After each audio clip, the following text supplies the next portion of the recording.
वरदा हरिविठ्ठल श्री ज्ञानदेव तुकाराम माऊली ज्ञानेश्वर महाराज की जय.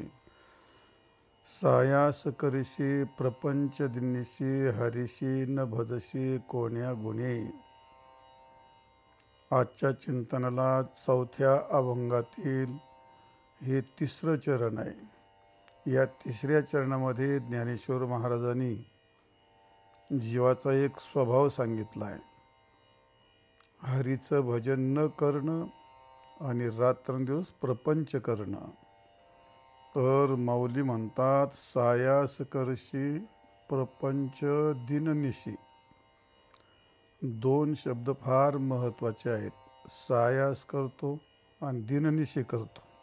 आणि कशाचे करतो तर प्रपंचाचे करतो. प्रपंचाचे सायास करतो. प्रपंच जे सायास करतो याचा अर्थ प्रपंचाचं काय करतो. तो प्रपंच शब्दाचा अर्थ आहे विस्तारती. म्हणजे त्या प्रपंचाचा विस्तार. प्रपंच शब्दाचा अर्थच विस्तार असा आहे. प्रपंच शब्दाचा अर्थ आहे आविर्भाव. प्रपंच शब्दाचा अर्थ आहे विपर्यास. प्रपंच शब्दाचा अर्थ आहे पाल्हाळ. विस्तार करतो म्हणजे याचा अर्थ काय. विस्तार करतो प्रपंचाचा तर जसं आहे त्याच्यापेक्षा अधिक वाढवणे हा त्यात रस असतो. आणि कशाने व्यापार करतो, कशाने विस्तार करतो तो तर शरीराने जी क्रिया करतो ती प्रपंचाच्या विस्ताराचीच करतो. इंद्रियाने जी क्रिया करतो ती प्रपंचाच्या विस्ताराचीच करतो. मनाने ज्या संकल्पना करतो त्या प्रपंचाच्या विस्ताराची, प्रपंचाच्या वाढीची संकल्पना करतो. आणि बुद्धी चालून बुद्धीने ज्ञानाने काय करतो तो ब्रह्मज्ञान प्राप्त करतो का नाही. तर तो आपल्या बुद्धीने प्रपंचाचा विस्तार करण्यामध्ये रात्रंदिवस गुंतलेला आहे. वाणी शब्दाचा प्रयोग करतो आणि काय करतो तो प्रपंचाचा विस्तार करतो. बुद्धी चालवतो. ज्याच्याकडे बुद्धी आहे मग कोण व्यापार करतो, वकिली करतो, डॉक्टर असतो, अजून जे काही करतो. बुद्धीच्या व्यापाराने प्रपंचाचा विस्तार करतो. इंद्रियाच्या व्यापाराने प्रपंचाचा विस्तार करतो. मनाच्या संकल्पामध्ये तो प्रपंचाच्या संकल्पना करतो. शरीर, इंद्रिय, मन, बुद्धी आणि असलेली वेळ आणि जीवन हे संपूर्ण प्रपंचाच्या विस्तारामध्ये तो रात्रंदिवस प्रयत्न करत असतो. त्याला काय म्हणतात, असा विस्तार करणे. एकाचे दोन करणे त्यांना फार रस असतो. त्याच्यामध्ये फार रस. एका घराचे दोन घरं, एका रुपयाच्या 2 रुपये, त्याच्यावर मोठी उदाहरणं असतात. कीर्तनामध्ये उदाहरणं सांगितली जातात. परंतु ते उदाहरणं सांगण्याकरता ते पाठामध्ये एवढी उदाहरणं सांगून चालत नसतात. तर असा प्रपंचाचा तो विस्तार करतो. त्या कायम विस्तार करण्याच्या याच्यामध्ये तो असतो. आणि आविर्भाव काय वेळेला प्रपंचाचं जर जमलं, पैसा असला, सोनं असलं तर पैशाचा आविर्भाव काहीतरी दागिने घालून लोकांना दाखवतो, भारी कपडे घालून लोकांना दाखवतो, किंवा मोठमोठे लग्न करून मोठमोठे कार्यक्रम करून त्या ठिकाणी प्रपंचाचा आविर्भाव, त्या पैशाचा असा आविर्भाव दाखवणे याला प्रपंचच असं म्हणतात. आणि तिसरी गोष्ट अशी आहे, विपर्यास तर करतोच. अनेक वेळा त्यातला विपर्यास करून तो करतो. पण पाल्हाळ. पाल्हाळ याचा अर्थ पुन्हा पुन्हा पुन्हा पुन्हा पुन्हा पुन्हा तेच करणं. जन्मल्यापासून तर मरेपर्यंत आणि उठल्यापासून तर झोपेपर्यंत काही नवीन नसतं. लहानपणापासून तो रोज उठल्याच्या नंतर लघवी संडासला जाणे, आंघोळ करणे, जेवण करणे, काम करणे आणि पुन्हा झोपणे आणि पुन्हा उठणे आणि तेच. मग तीच बायको, आपली तीच पत्नी, तेच घर, तेच ते मुलं, तेच ते मित्र, तेच ते भांडणं आणि तेच ते कार्यक्रम, तेच ते. याला म्हणतात पाल्हाळ. पुन्हा पुन्हा पुन्हा पुन्हा तेच ते करीत राहणं. त्यातून त्याला कंटाळा येत नाही. काय बदल करतो मनुष्य. श्रीमंत असला, गरीब असला, शिकलेला असला, अडाणी असला, बाई आणि पुरुष यांच्या जीवनात जन्मल्यापासून ज्या गोष्टी आहेत आणि जे ज्या करतात ते शेवटपर्यंत तेच करतात. आणि जीवनामध्ये ज्या ज्या गोष्टी पुढे येतात ते तेच करतात आणि जिथं आहे तिथंच करतात. कुठं काही गोष्टी काय स्वर्गात जाऊन करतात.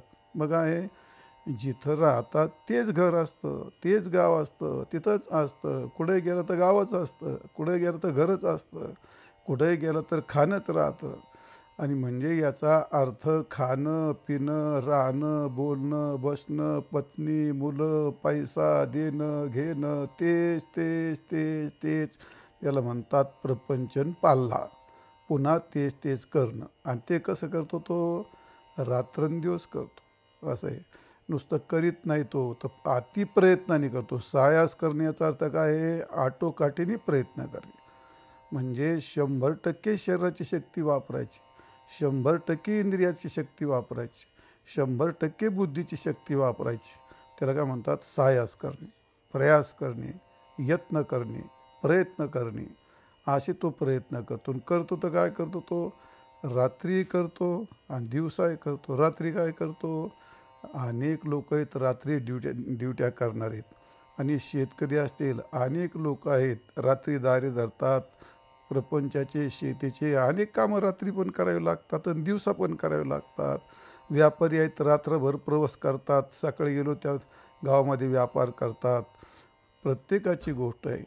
आपण पारमार्थ करायला लागलो तरी आपल्याला बऱ्याच वेळी रात्री करावा लागतो, दिवसाही करावा लागतो. त्याला म्हणतात दिन म्हणजे दिवस आणि निशी याचा अर्थ रात्र. रात्रंदिवस तो हे सगळे प्रयत्नपूर्वक करतो आणि प्रपंचाचा विस्तार करत असतो. ज्ञानेश्वर महाराज म्हणतात, हे करत असताना पै दृष्टाची जोडी लागे भांडवल परी न सुटे कवडी आणि जे तर सर्व स्वाहानी तेथ कोडी वेचिती. दृष्ट याचा अर्थ असतो प्रपंचन, अदृष्ट याचा अर्थ परमार्थ धर्म. पण दृष्ट आणि अदृष्ट दोन्ही असले तरी दृष्टाचे जोडीन लागे भांडवल. त्याकरता दोघा करताही पैसा लागतो, प्रयत्न लागतो, सगळं काही करावंच लागतं. पण तरीसुद्धा परमार्थाकरता धर्माकरता तो काही करीत नाही, हरीचं भजन करीत नाही. परंतु जे तर सर्वस्व हानी तिथं मात्र कोटीची कोटी रुपयाचे उड्डाणं करतो.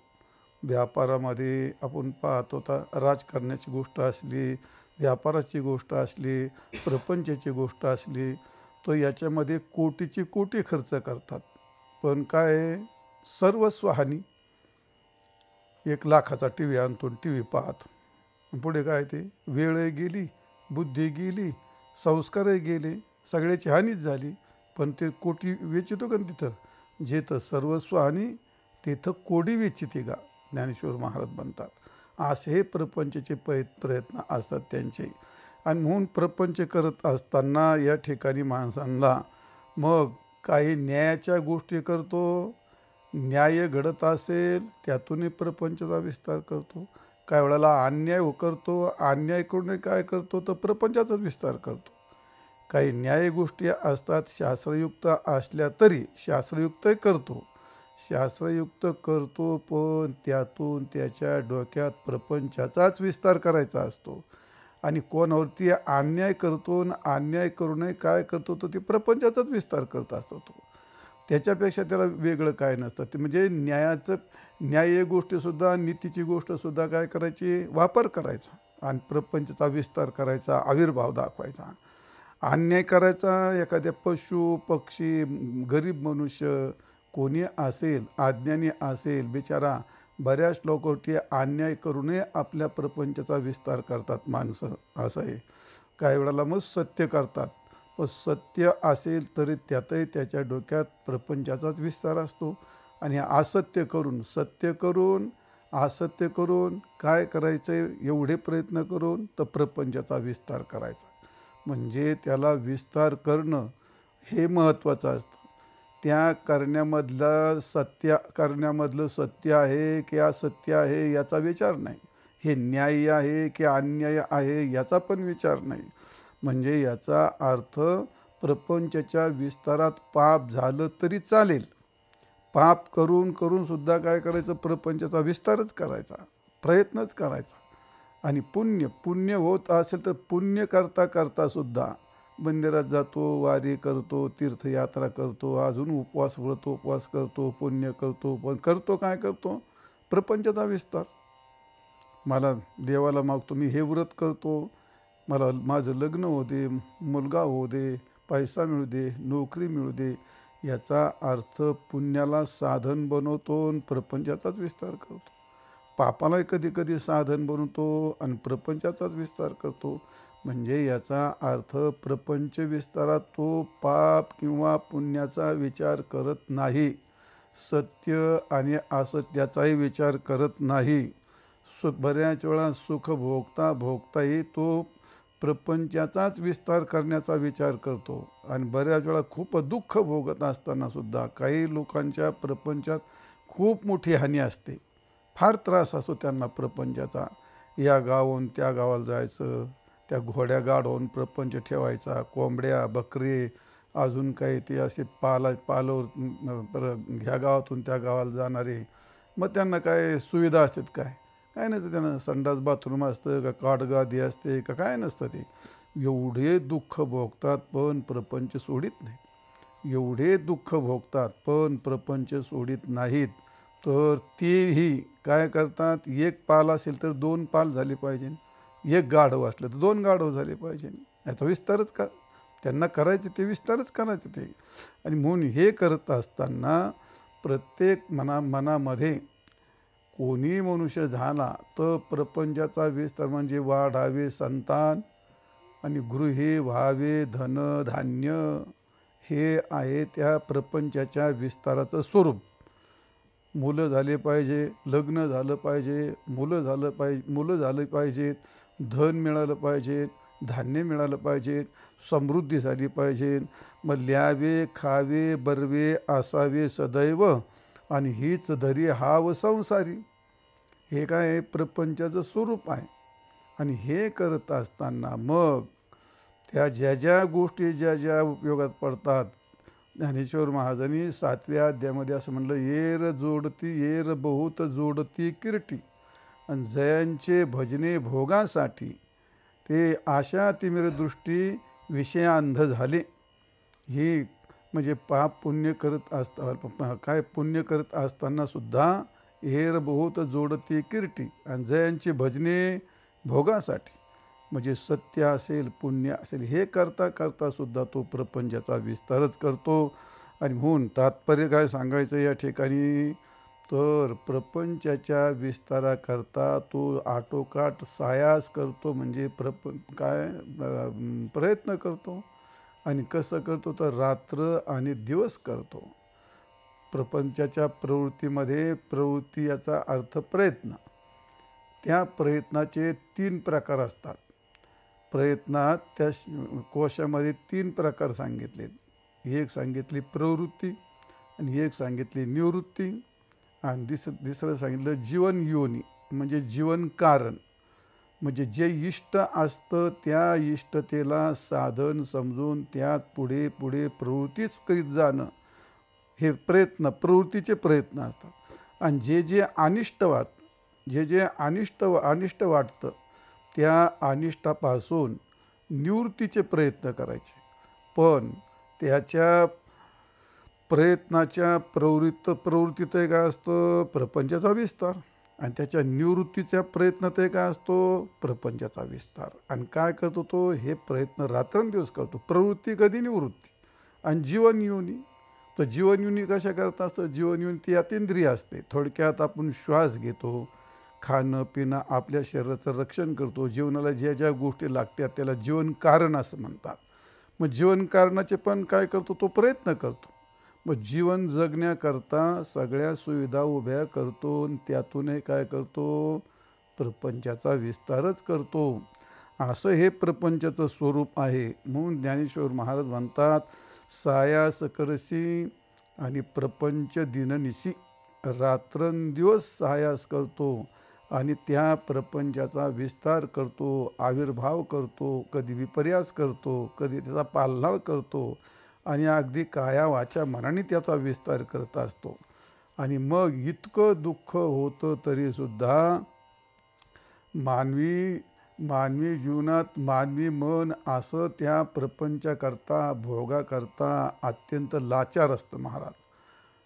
मन हे ते त्या प्रपंचाकरता अत्यंत लाचार असतं, निर्लज्ज असतं, लाचार असतं, चोरटं असतं, लबाडी करत असतं आणि यातून कोणी सुटत नाही.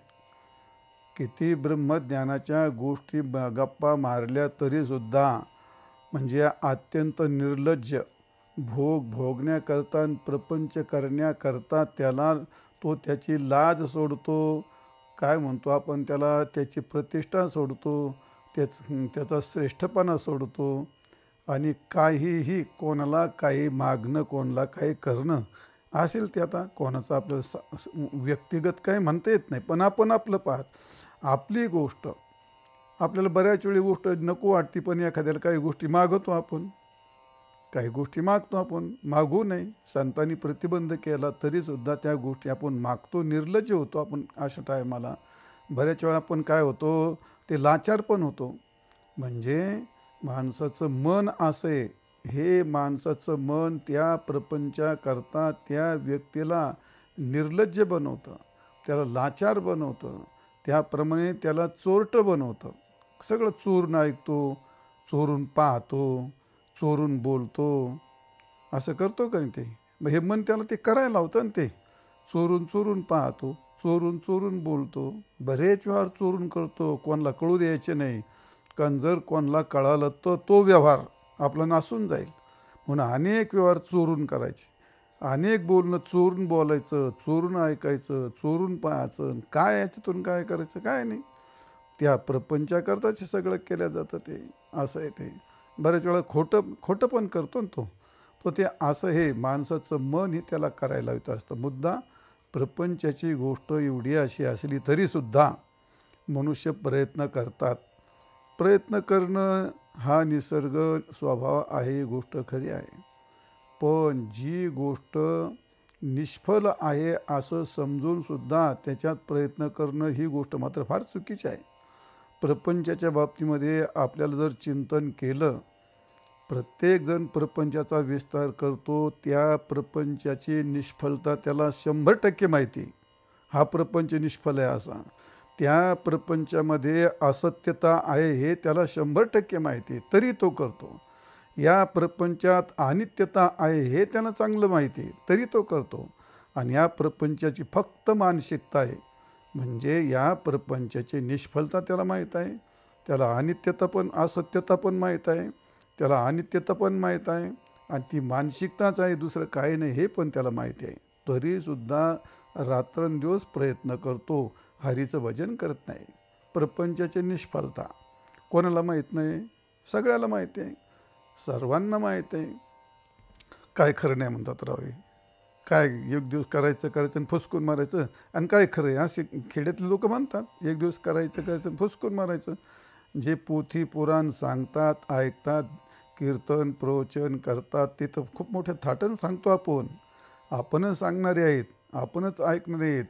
ते म्हणतात या ठिकाणी या फलना चुंबिता आणि फुलना तुरंबिता, जे काही पंडुसुता रुखची हे, असा आहे तो. म्हणजे याला फळ नाही, असे प्रपंचाला मोठी फळं आलीत आणि ते खाल्लीत, असं कसं होत नाही. बरं, याला चांगलं उत्तम प्रकारचं फुलं येतात प्रपंचाला आणि मग त्याचा सुगंध घेतला, असं काय होत नाही. म्हणजे या प्रपंचाचं फळ कधी कोणी खाल्लेलं नाही, या प्रपंचाचं फूल कधी कोणी सुगंध घेतलेला नाही.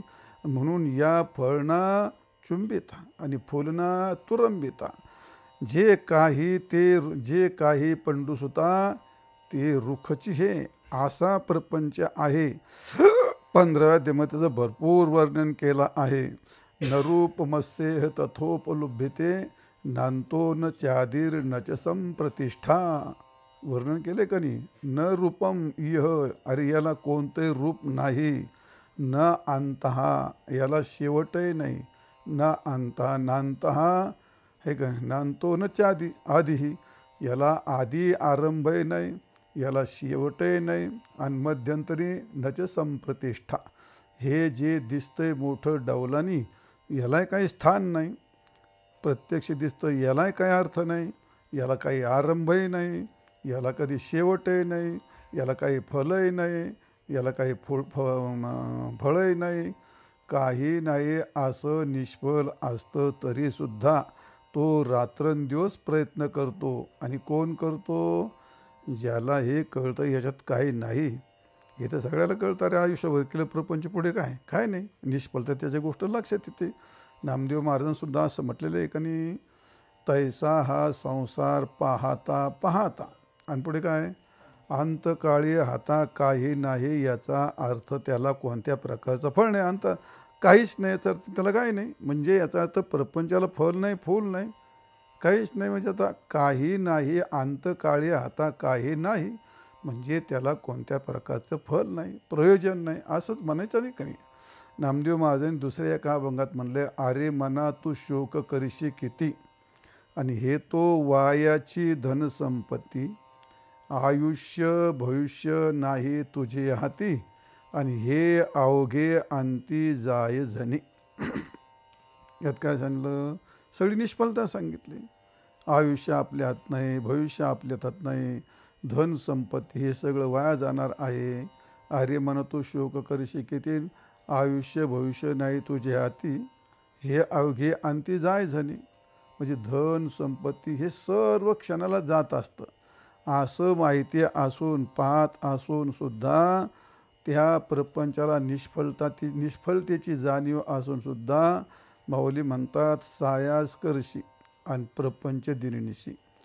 सायास करशील रात्रंदिवस निष्फलता जाणून सुद्धा तो प्रपंच करत असतो, आणि हा भगवंताचं भजन करत नाही. असं आहे. माऊलीने या ठिकाणी हा मानवी मनाचा स्वभाव सांगितला, हा माणसाचा स्वभाव सांगितला. निसर्गता ती गोष्ट असते. प्रपंचचा असत्यता सर्वांना माहीत आहे. अरे फक्त दिसण्यापुरतं आहे. रज्जू सर्पा कारण भासेले जगदंबर, हजार वेळा ऐकतो तो. ज्यांनी ऐकलं नाही त्याला पण हे माहिती आहे. हे काय नाही खरं, तो एखाद्याच्या मौतील जर गेला आणि बसला, ते एखादा तरुण मनुष्य जर गेला तर त्याला खूप वाईट वाटायचं, आयला काय खरं नाही राव, एका मिनटात मनुष्य जातो, एका क्षणाचं हे सगळं, क्षणभंगूर नाही भरोसा. आणि हे म्हणजे हा प्रपंच सर्व मिथ्या आहे, रज्जू सर्पाप्रमाणे आहे. आणि त्यामुळे त्या प्रपंचाची असत्यता परमार्थ करणारे माणसं चांगले समजतात. ते शुक्तीवरी रजत पाहता डोळा दिशे, आणि पुढे रज्जूवरी भाषे मिथ्या सर्प, असे या प्रपंचाचं स्वरूप आहे. अशी असत्यता त्यात असून सुद्धा माणसं काय करतात, ते तरी प्रपंच सायास करशील प्रपंच दिननिशी. माऊली म्हणतात, एवढे प्रयत्न करतो रात्री आणि दिवस, सर्व शरीर मन बुद्धी यांनी सगळे प्रयत्न करत असतो तो. आणि अनित्यता, नित्य नाही, हे काल जे होतं ते आज नाही, आणि आता येते या क्षणाला आहे ते पुढच्या क्षणाला नाही, ह्या तासात आहे ते पुढच्या तासात नाही, आणि कालचं तात नक्कीच नाही. जर क्षणात नाही तर मग ते तासात कसं असेल? जे तासात नाही मग ते प्रहरात कसं असेल? जे प्रहरात नाही ते दिवसात कसं असेल? काय असू शकत नाही ते, कारण अत्यंत क्षणिक आहे ते.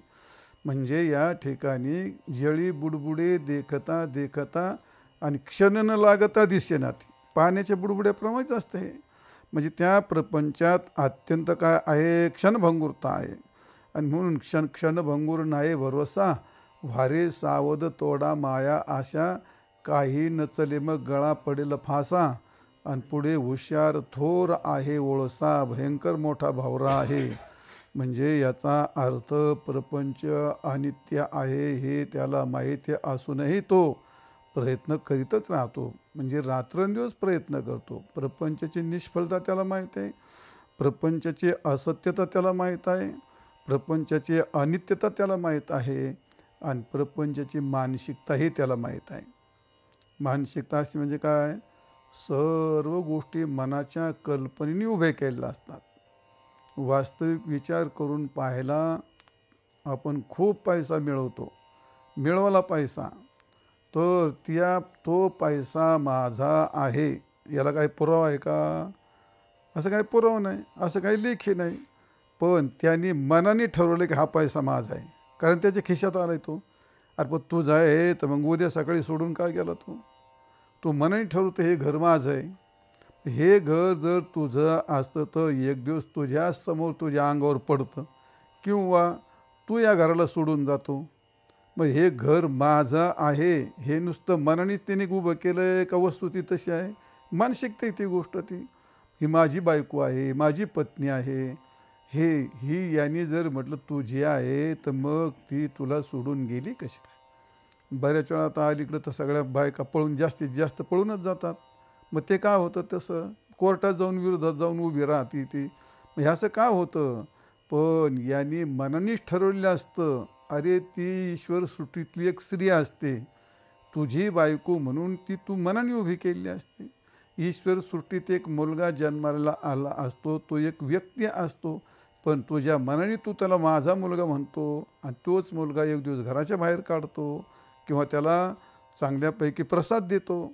हा काय प्रकार आहे? म्हणजे मनाने त्यांनी हा पैसा माझा हे माझे पण त्यांनी मनाने संकल्प करून त्यावरती आपला कब्जा केला, त्याला मानसिकता म्हणतात. घर माझा आहे अशी एक मानसिकता तयार केली, ही पत्नी माझी आहे अशी एक मानसिकता तयार केली आणि हे सर्व परिवार मित्र प्रतिष्ठा हे सगळी माझी आहे, काही माझं नसतं. ते फक्त आणि फक्त मानसिक असतं. मनाने त्याला आपण त्याला डोलारी उभे करतो आणि अशी मानसिकता आहे हे त्याला पण जाणवतं. एक दिवस अत्यंत प्रिय व्यक्ती सोडून जाते, प्रिय मुलगा, आणि त्याचा वियोग होतो, पत्नीचा त्याचा वियोग होतो, पैशाचा त्याचा वियोग होतो, घराचा त्याचा वियोग होतो आणि मग त्याच्या लिहितं काही खरं नाही. म्हणजे ही फक्त मानसिकता असते. नाथ महाराज त्याला म्हणतात, कल्पनेपासून कल्पिला जो तो ठेवा, कल्पनेपासून कल्पिला जो ठेवा आणि तेने पडे गोवा नेने हरी. या कल्पनेने केला डोंगर उभा, कल्पनेने एका कल्पनेचा डोंगर उभा केला आणि तेने पडे गोवा. त्याच्यामध्ये असा जाळ्यात गुंतल्यासारखा गुरफडून पडतो आणि त्याला भगवंतापासून दूर जावं लागतं. तेने पडे गोवा आणि नेने हरी. हरीचं इथं तसंच माऊली म्हणतात, सायास करशी प्रपंच दिननिसी आणि हरीशी न भजशी कोण्या गुणी. हे कल्पनेने उभं केलं असतं. मी फार हुशार विद्यार्थी आहे, मी फार मोठा महाराज आहे, मी फार विद्वान आहे, मी फार श्रीमंत आहे, मी आमकं काहीतरी त्याच्या मनाने सगळ्या संकल्पना उभ्या केल्या असतात. पण त्या संपूर्ण संकल्पना एक दिवस तुटून जातात, फाटून जातात, काही शिल्लक राहत नसतं. आणि म्हणून अरे दिदल्या वाचूनी फळप्राप्ती कैची आणि इच्छा कल्पनेची व्यर्थ बापा. ज्या कल्पनेने तुम्ही इच्छा करता ती सगळी व्यर्थ असते. तुम्हाला कोणी काय देतं, देणे काय, ह्याच्यापासून जर तुम्हाला काही मिळालंच नाही, सगळं तुम्हाला एका तुमच्या डोळ्यासमोर याचा वियोग होतो आणि तुम्हाला तर काही दिल्या जात नाही, काही प्रयोजन नाही. दिदल्या वाचून फळप्राप्ती कायची, यांनी दिले काही तुम्हाला? काहीच नाही दिलं. यांनी आपल्याला काहीच दिलेलं नसतं आणि आपल्याला त्यापासून काही फलप्राप्ती झाली नसती. पण फक्त आपण काय केली? मानसिकता. पण नाथ महाराज म्हणतात, इच्छा कल्पनेची व्यर्थ बापा. नुसती कल्पना केली आणि नुसती त्याची इच्छा केल्या तर त्याच्यापासून काही प्राप्त होत नाही. एकूण या प्रपंचाची एक मानसिकता असते. मनाने एक सगळ्या प्रपंचावरती आपलेपणा, अहंता, ममता निर्माण केली असते. पण अशी अहंता ममता निर्माण केली एक दिवस तुटते, हे प्रत्येकाला माहिती आहे. हे एक दिवस तुटते, कारण रोज तुटते त्याच्यापासून. माणसं तुटतात, मुलं तुटतात, पत्नी तुटते, पैसा तुटतो, हे सगळं त्याच्यापासून तुटतं हे. आणि मग आत्तापर्यंत आपण त्याला मनाने उगाच समजलो उतरवते. म्हणजे या प्रपंचाची मानसिकता तो हे सगळं मानसिकता आहे हे तो जाणतो, तरी रात्रंदिवस प्रयत्न करतो.